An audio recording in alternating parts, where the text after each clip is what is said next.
that man a hand.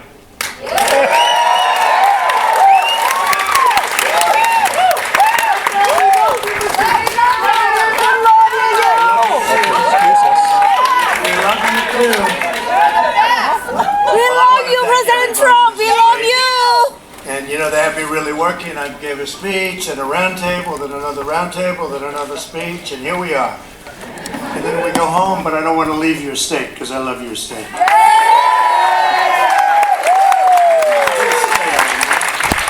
So I want to thank Dean Heller, who's been an incredible senator, worked so hard with us to get the taxes cut. Very simple. You know, I talk about reform, but it's really tax cut. There was plenty of reform also, but we had one of the great really the greatest tax cut and reforms ever in our country's history, the biggest. And so I want to thank you. That was it.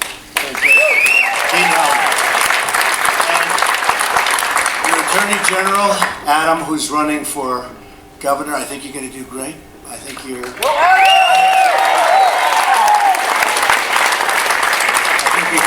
I want to thank a friend of mine, Steve Witkoff. You know, people don't realize Steve started out as a lawyer, very good lawyer, top lawyer in New York, and then he said, I'm going to go in the real estate business because I can do this too. He saw me do it, and he said, if Trump can do it, I guess I can do it, right? Steve was he was a great real estate lawyer, and he represented a lot of us from the Manhattan real estate world. And one day he said, hey, maybe I'll do this, and he bought a little building and it worked out. Then he did another one and it worked out. And now he's done a lot of them, and he's become a very wealthy, successful man. And he's my pal, and it's nice that you're here, Steve. Thank you very much. Special guy. So I want to just tell you that what we've done has not been done before. We've created a lot of different things. We're going to talk about taxes, but just briefly, regulation cuts. The biggest in history. Nobody's ever cut regulations. We're talking about 511 days so far. And you can go 4 years, you can go 8 years, you can go 16 years, doesn't make any difference. Nobody's cut regulations like we have. Nobody's created tax cuts like we have. Nobody's going to protect your Second Amendment like we will. Every single, you know, for a lot of the small business owners, and to me this is very important, the estate tax, the small business owners, the farmers, all of the people that we love and we cherish, no more estate tax. The old days they had to go out and get financing and put it up right up to the neck, and then they had to pay interest, and in many cases they couldn't do it. And Steve, they'd lose their farms, they'd lose their businesses, they'd lose whatever. And we've cut the estate tax, and for the smaller businesses, there is no estate tax whatsoever. So families can leave their business to get tons.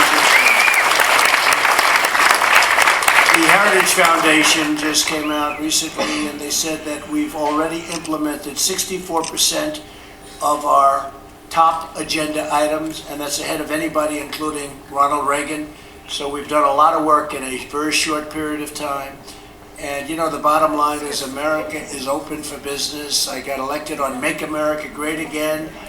We started using America First, and that's what we're doing on trade. We're renegotiating some of these horrible trade deals that we have with other countries. We have some of the worst deals I've ever seen, whether it's China, the European Union, Mexico, Canada, you name it, we have a bad deal. And we're changing those deals. We lost last year 800 billion with a B, 800 billion on trade. And in fact, I want to be very precise because Steve is such a great lawyer. It's 817 billion to be exact. That's big money, even in the world of real estate, Steve, right? That's big money. That makes everything we do like a little tiny peanut. And we can't do that. We can't do that. And we're not going to do that. So we're negotiating deals. The steel industry, I don't know if you've been seeing what's happening, but the steel industry is coming back. United States Steel is expanding or building brand new plants and beautiful new expansions. They haven't done it in 35 years. Another company, a wonderful steel company, just announced a $500 million plan today. Another one's going into Ohio. We have Ohio, Pennsylvania. We have all of these incredible places. They're seeing the steel industry come back, and I need it to come back. We need it for defense. You know, steel isn't like some other industry. Steel we need, aluminum we need. we're having tremendous activity in the world of aluminum now. So we put a 25% tax or tariff on steel coming in. They were dumping steel all over our country. Now all of a sudden, if they want to dump, that's okay. They have to pay a lot of money to dump. But more importantly, our industry is coming back far faster than we thought. If other countries aren't going to treat us with respect and aren't going to treat us properly on trade, because they haven't, with these massive deficits that we have, the big one is a car tax. They send in cars into our country by the millions and millions and millions, and we pay, I mean, if we send cars to them, they either don't want it or it's a big tax. As an example, if we send a car into China, they charge 25%. When China sends a car to us, we charge 2.5%. Somehow, that doesn't work, right? So we're going to change it, and we're going to get along great with China. We're going to get along great with everybody, hopefully, in the end. But we have to change it. It's not fair. It's not fair to our companies. It's not fair to our workers. One of the big things we just did is we had a great meeting, as you know, and a very successful one with North Korea. And the relationship...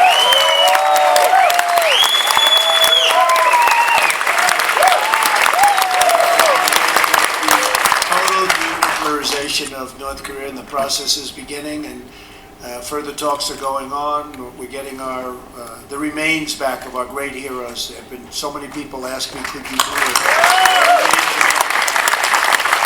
Over 200 already.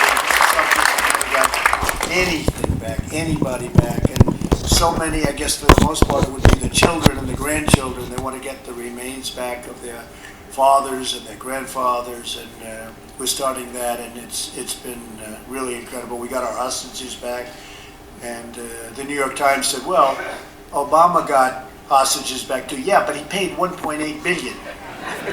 We didn't pay $1.8 billion. We didn't pay a penny. We paid back. At the same time, North Korea was very smart. What they did was very smart, and they made it. They made it so that we got them back, and they are now living with their families very happily. That was 2 months ago. They're living very happily with their families, and that was something that was great. And very importantly, most importantly, you haven't had any rockets shot over Japan. You haven't had missiles going over Japan. You haven't had any nuclear tests in the last 7 months. You haven't had any tests of any kind in the last number of months. Sites have been blown up where they had the testing.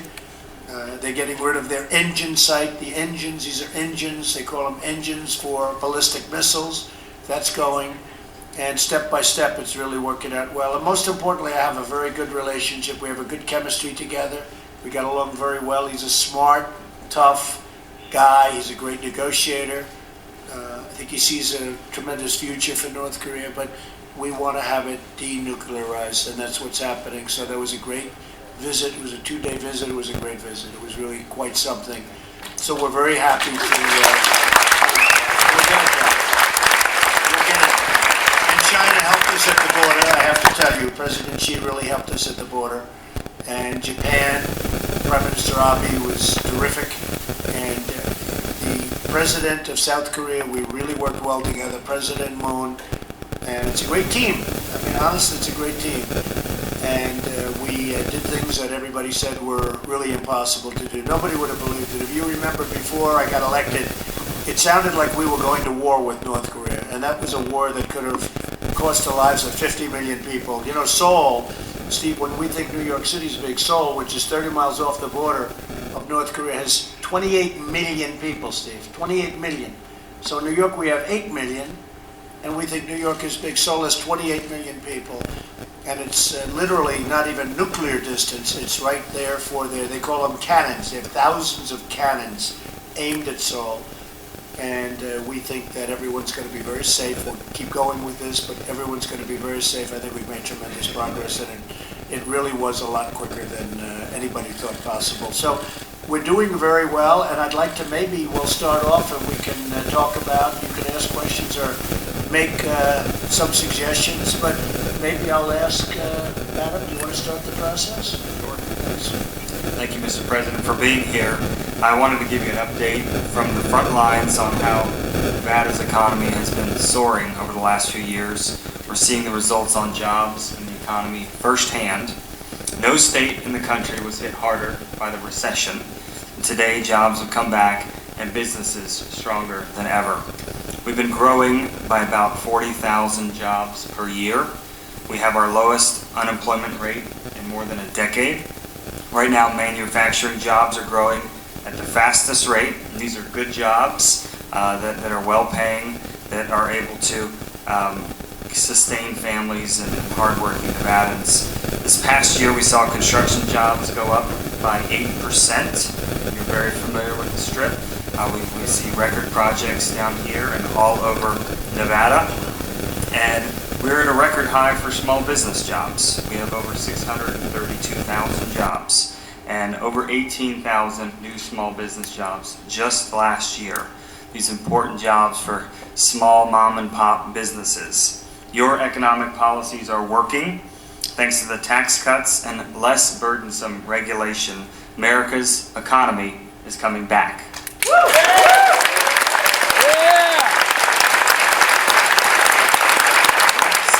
here in Nevada, we are leading the charge. We've got the fastest growing private sector in the country, and as strong as the national economy is growing, thanks to a lot of these reforms, our job growth rate is nearly double the national average. Wages are at record high, and this proves, Mr. President, that lower taxes and fewer regulations get results. Thank you very much for leading on those reforms.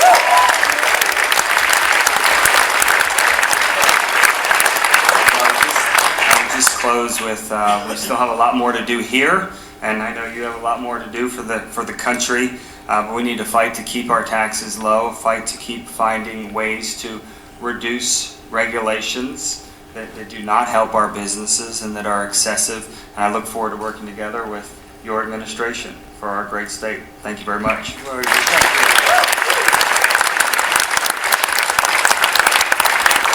Steve, go ahead. After that build-up I gave you, you better do a good job.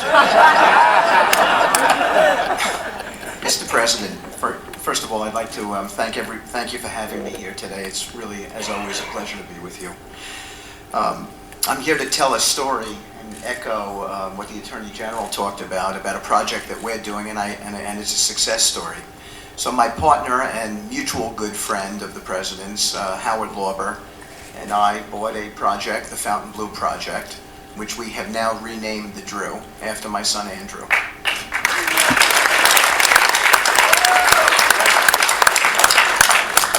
This is a approximately 9 million square foot project that was 75% built, went through a foreclosure in the financial crisis, 4,000 hotel rooms that will have a cost of roughly $3 billion to complete, but also that lay dormant since 2008, in large part because of the financial crisis and some other conditions. It's the only project I know in a major city in the United States that has laid dormant for the last 10 or 11 years. Why? All the reasons that you have cited. Poor U.S. GDP growth prior to your administration coming in, pessimism among lenders and equity partners, and a prior administration that certainly, in my view, contributed by talking down Las Vegas. President Trump has changed all of that with the tax reform package and the overall fiscal stimulus that this package represents. The tax reform package, and I know it well, is chock full of stimulative features like expensing, which we haven't seen since the days of Ronald Reagan, opportunity zones, which is something not a lot of people are talking about, and I have to commend you because I think it's going to be invigorating in communities that need to see development, all of which are designed to encourage business activity. Overall, this administration's policies, which also include deregulation, has led to significant GDP growth. Positive business activity is made possible when government, private investors, and labor come together in a way that benefits everybody. Here, on this project, the Fountain Blue, which we will start construction activity in July of 2019, we will create approximately 11,000 jobs in Nevada. That's 3,500 construction jobs.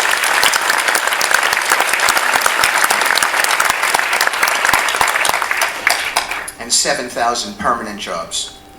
And we will create a solid investment for ourselves and thereby make a contribution to U.S. GDP growth because of all of this and because of the President's policies. And I would mention one more point about the Drew. I lost my son Andrew to an opioid overdose years ago. The President came to his funeral and came to a Shiva call, and I talk often about this, about his hug. And the Drew is named after my son Andrew.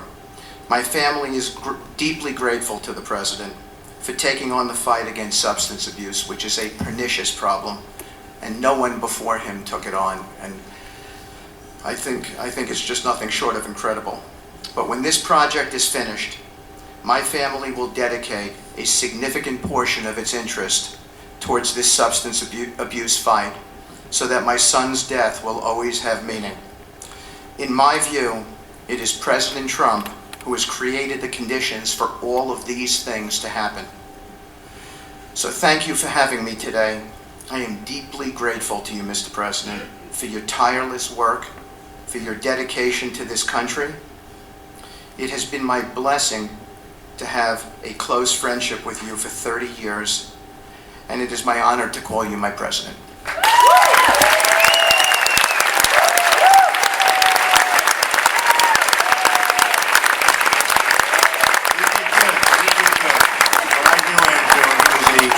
Young man, and he with a great family, father who loved him, mother who loved him, great people. So I just want to say that it's an honor what you just said. You know, I looked at that site, and then I said, nope, I'm going to run for president instead. And did you buy that from Carl? From Carl? Carl? It was some negotiation. I can imagine. With Carl, it's never easy, but that's great. It's going to be a great success. A beautiful location, and I saw a concept and a design, and it is really going to be a tremendous success. So, congratulations. That's great. Barbara, go ahead.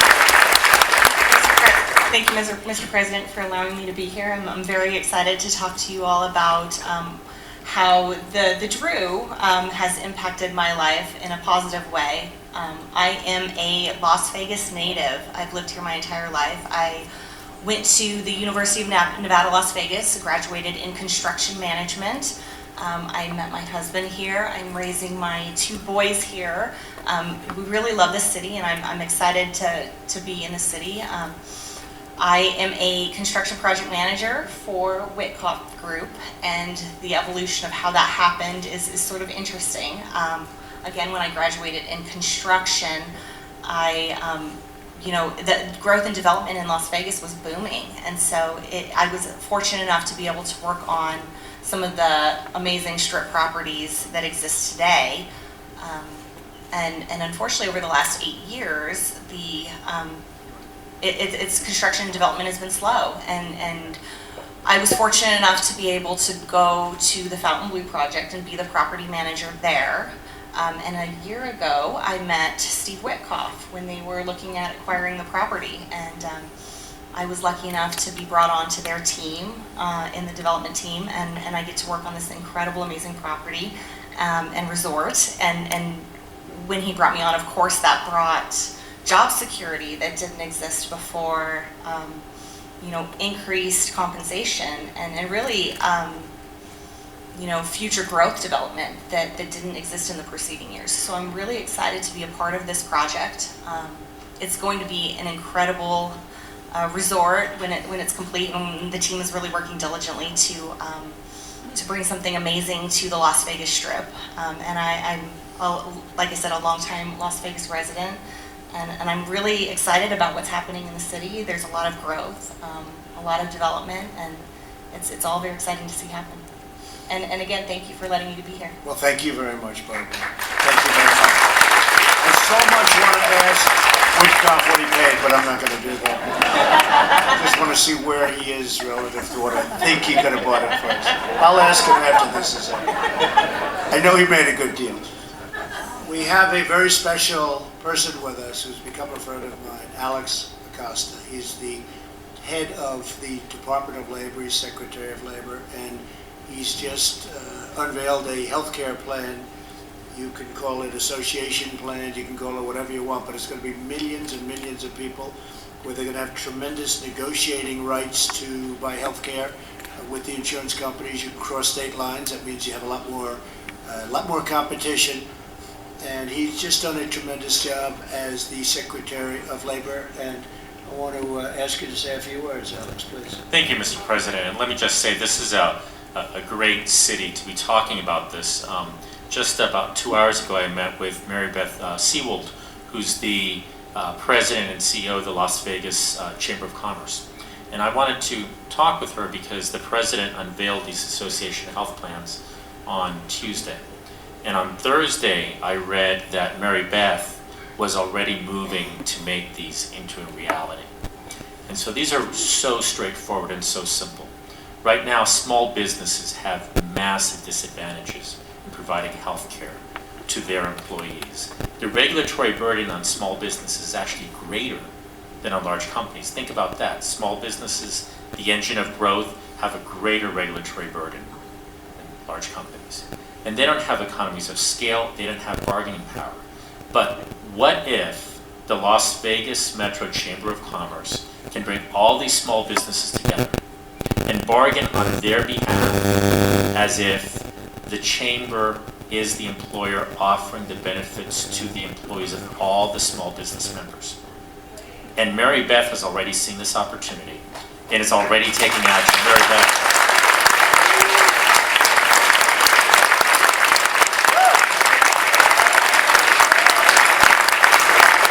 And her point to me was real simple. After Obamacare, they did a survey of their small businesses. And about a third of them said, we can't afford health care anymore. And in fact, a lot of the small business owners were saying we're going to have to get a second job just to try to afford health care. And as a result, they went without coverage.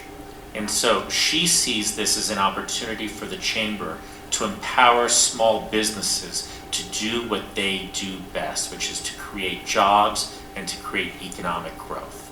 And that's the idea behind association health plans. These are going to be really, really big. Thank you for moving so quickly, Mary Beth. She's a great negotiator. You're going to have fun. They're all going to be out after. They want that. You know, the insurance companies are going crazy for this. So you're going to have a lot of fun. Good luck. Thanks, Mary Beth. Make a good deal. Please. My turn. Hello, President. Hello, everyone. My name is Kevin Fong, and I'm the founder of Asian Cultural Alliance, a nonprofit community resource center for all Americans across Las Vegas, and the initiator of Nevada official May 18 Asian Culture Day, which are in line of what's next to me, U.S. open for business.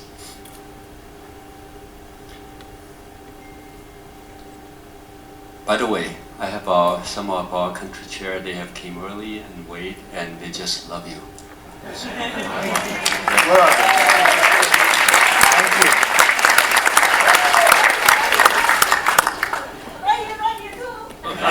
Yes.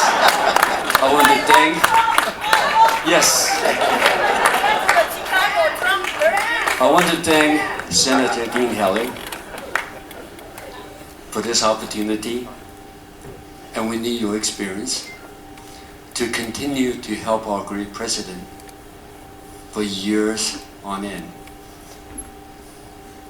I'm truly honored to join this roundtable with the President of the United States, Donald J. Trump, one of the presidents that we ever had.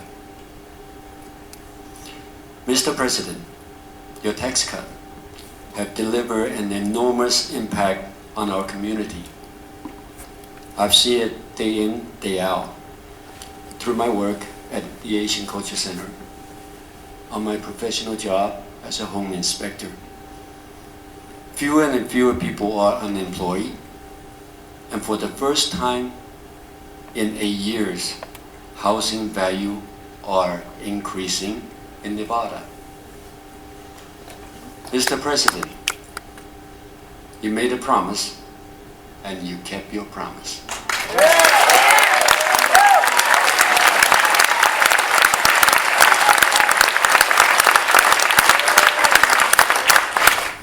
To make America great again.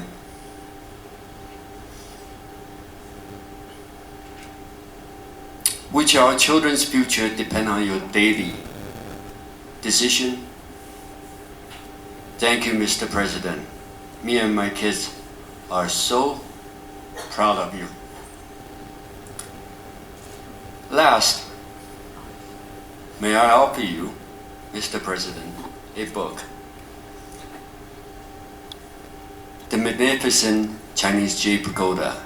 The author, Miss Meiko, is also among the audience, which we are working very hard to bring to Nevada as a culture piece, and the summary of Asian Culture Day. May I? Yes, absolutely. Thank you.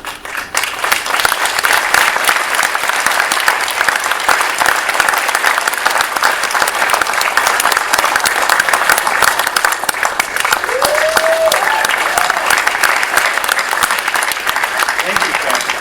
You did a good job, right? Really good. Thank you, and continue to be our greatest president in the history. It's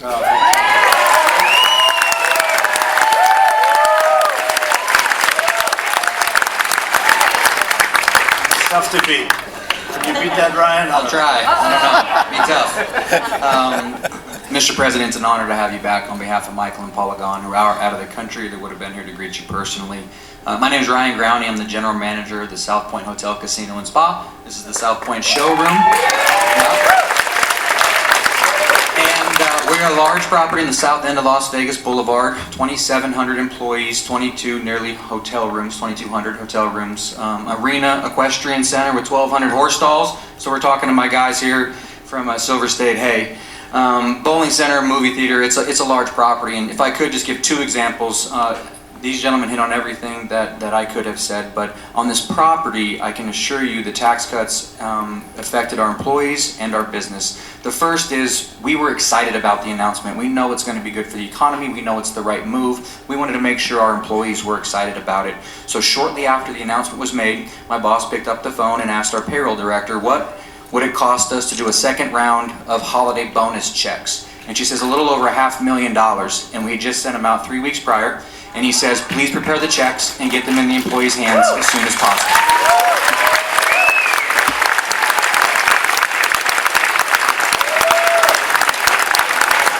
And that was absolutely immediately a direct result. The second piece of it is something my boss was very happy to do was we hadn't increased the cost of our benefits for our employees in 4 years. But in the last 3 years, for the property, the health insurance costs had gone up 32%, which in a property this size, you can imagine what that number is. So in November, we announced that we were going to pass along some of the expense to the employees. And with the announcement, after he gave back the checks, he decided that wasn't enough. So unbeknownst, we said, rescind the increase to the employees. So now for the last 5 years, even though the cost has gone up substantially, for the last 5 years, our employees aren't seeing that increase. So every check they get now will be the same when they look at it, the same it's been for 5 years for the health insurance cost, which is almost $500,000. So $1 million directly from the announcement. Thank you. To the point of some of the other things that came about of this, with regards to the depreciation changes, we had a 3-year plan to remodel 2,000 of our hotel rooms. We'd have to do 1 tower per year, and it's hard. That's not the optimal way to do things, because we'd hire a crew, we'd get them started, and then we'd have to fire them, and then 6 months later hire another crew.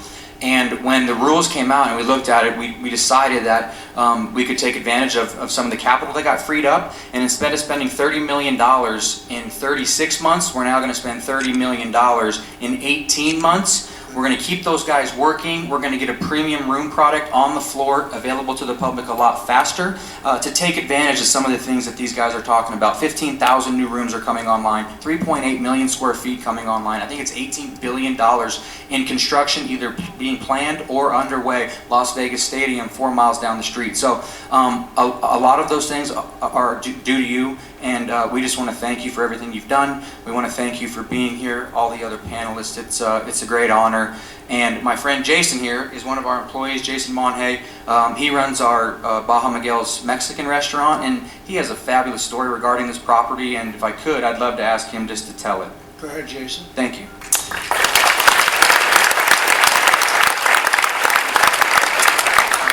Thank you, Ryan. Appreciate that. Mr. President, good afternoon. How are you? So I began my career here back in 2008 of August. I worked my way up the ranks and started as a busboy here and was able to, through hard work and determination, make my way up into a managing position at the restaurant, at one of our 11 restaurants here on property.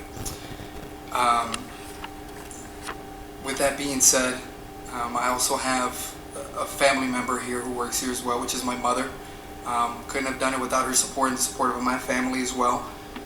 She has been a day one employee here at the South Point, which opened back up in December of 2005, so she's been here since then. I'm not only a manager, but also a family man. My wife, Martha, is my rock. She's actually here today, supporting. Thank you. And we have 2 wonderful boys back at home. Oscar is 4 and Diego is 2.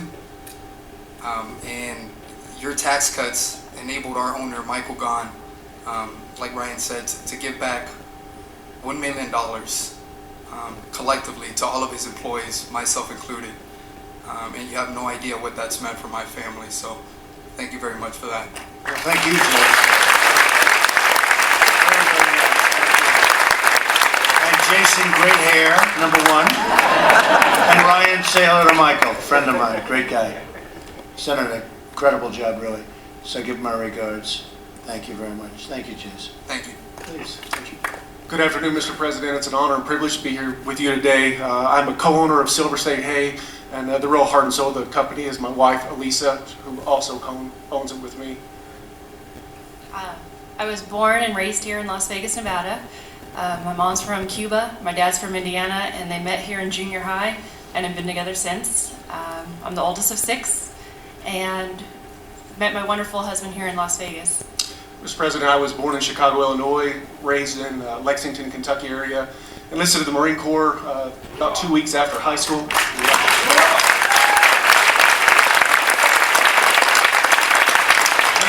Transitioned off of active duty in the western part of the United States, accepted employment here in Las Vegas where I met my beautiful wife.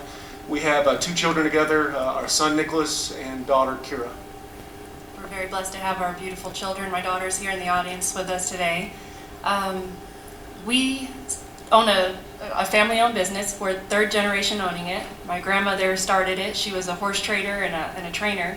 She got tired of getting ripped off. So she decided to go to the farms herself directly and start buying the hay herself and start selling to friends and neighbors. And my dad took that business and made it an actual business. So he began selling around the city here to different feed stores and ranches, and now we own the business. Yeah, Ron, her father, approached us in 2009 to take over the business, which we did, invested a little money into it, expanded it, and now have customers from pretty much the entire southwestern region of the United States and do over $1 million in sales a year. Yes, sir.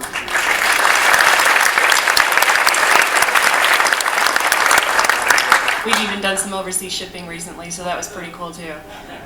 People ask me, what I do for a living, and when I tell them I sell hay and live in Las Vegas, they kind of give me that crazy look. I'm like, yeah, we have horses here, I promise. But, sir, your tax cuts have really helped our business. They really have, and we appreciate that. I was able to hire another family member due to some of the money we've been saving, and we've had a recent increase in sales, about 30% increase this year so far. Our customers are confident in the economy right now. So before they were barely making it, barely able to afford their hay, and right now they're actually stocking up. So that's been a huge, huge benefit for us and for them as well. Also, Mr. President, your tax cuts have benefited our family just with the significant increase in the standard deduction as well as the child tax credit. We stand to gain about $1,650 next year alone, which just isn't a drop in the bucket. Bottom line, Mr. President, we appreciate your efforts for the tax cuts under your leadership, and thank you for the boost in money in all of our pockets. Thank you, Mr. President. Thank you.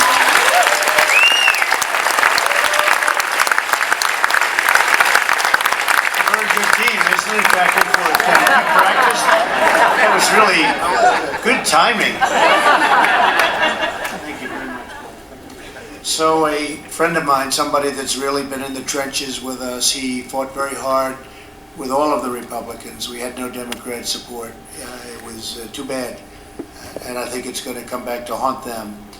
But Dean Heller, Senator Dean Heller, has been somebody that really got in there, and he fought as hard as anybody I know to make sure that you got that tax cut and reform, and that everybody else in our country got it, and they're very happy about it. And the Democrats are actually now saying they've got a problem because it's worked out far better than anyone thought.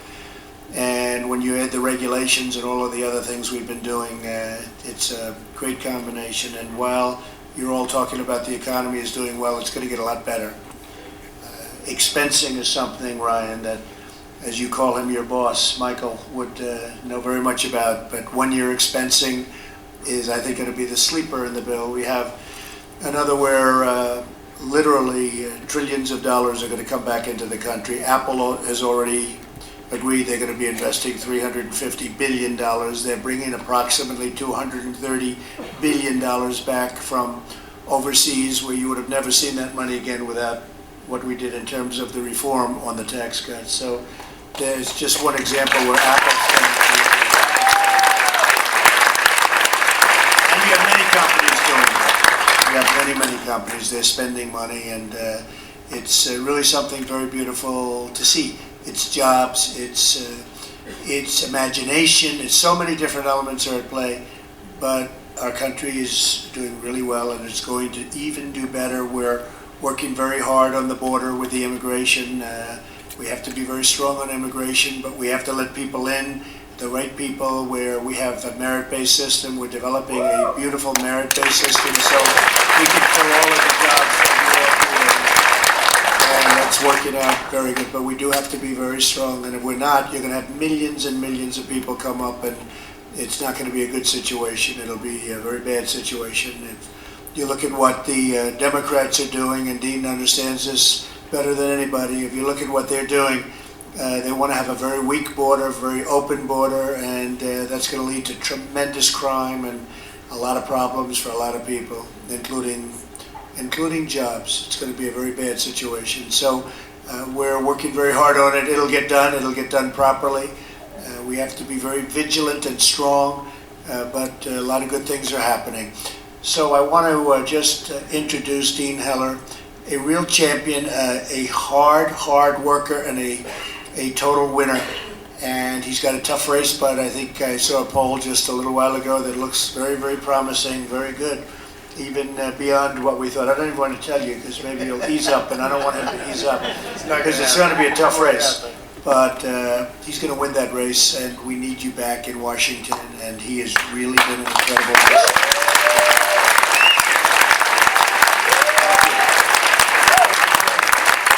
Mr. President, thank you very much for coming to Nevada, coming back to Nevada. You've been here many times, and for us here in Nevada, and listening to you and hearing the issues that you discuss, healthcare, immigration, crime,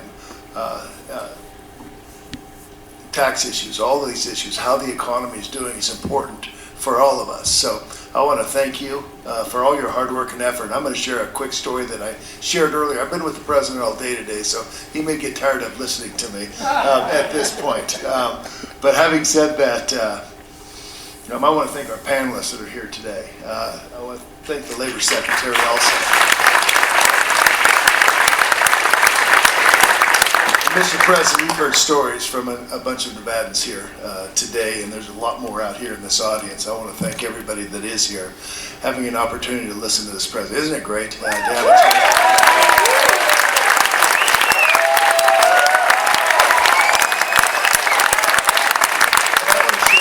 I want to share one quick story that I shared earlier, and this meant a lot to me, and that's probably why I'm sharing it. But in the very depths of the tax reform package and the struggles and the fights, and as the president said, we didn't have any support from the other side of the aisle, so we had to get it right.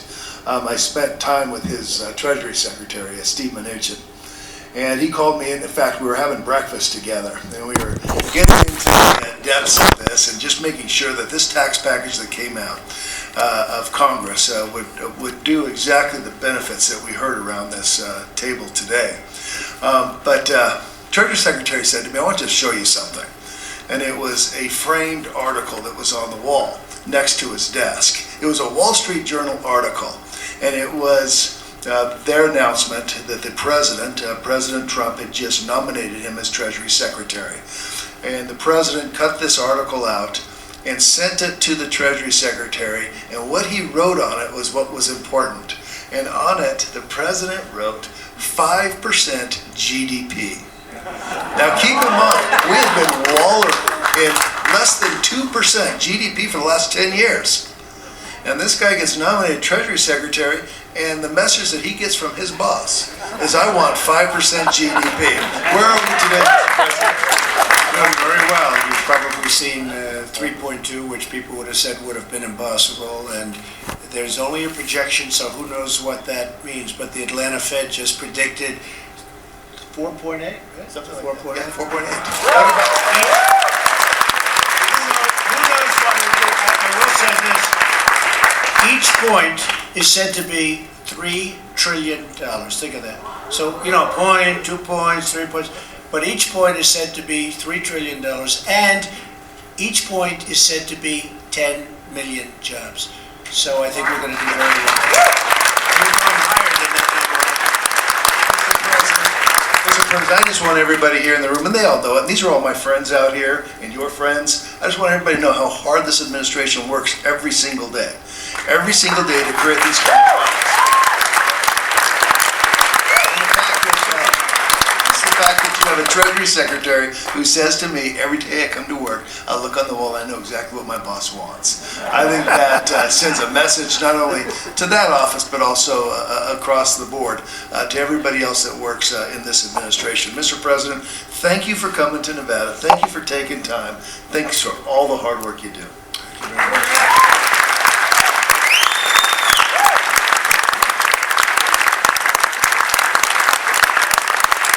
So I'd like to thank all the people of Nevada. It's been just a great place from my standpoint. Nevada is special.